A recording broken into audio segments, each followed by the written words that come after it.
identified her son as a gang member. The department then found several falsifications in the document and initiated a full-blown investigation. Over the course of a few months, internal investigators reviewed body camera footage and found inaccuracies in the field and in interview cards completed by at least a dozen officers.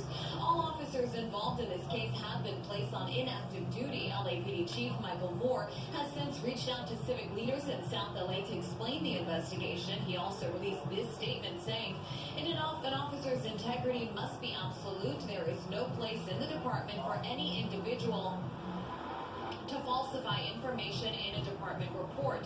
In an article published last year, the Los Angeles Times concluded that from 2015 to 2018, 65% of drivers stopped by Metropolitan Division officers were African American. African American drivers were stopped at a rate more than 5 times their share of the city's population. Now back after live, at this point, it is still unclear what type of disciplinary action these officers are going to face, ultimately what they will be charged with at the end of this investigation. That is the very latest reporting live here in downtown LA. I'm Lena Bobian, KTLA 5 News. Lena, thank you. A federal judge approved a landmark settlement to patients of former USC gynecologist George Tyndall.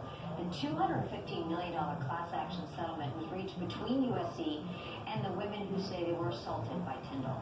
The former campus gynecologist has been accused of a decades-long pattern of sexual abuse and misconduct. The suit involved about 18,000 former patients who received women's health services from Tyndall. They will receive anywhere from $2,500 to $250,000 in compensation. Local hospital is planning to shut down. St. Vincent Medical Center in LA's Westlake District has been struggling to get through bankruptcy protection, but it has now filed court papers seeking permission to close. An official with Verity Health System says it was a very difficult decision, but every option to keep the hospital open was exhausted. Patients at St. Vincent will continue to receive care until they can be either discharged or transferred to another hospital once a judge approves that closure. Here's to the Tahoe. Airbnb has taken steps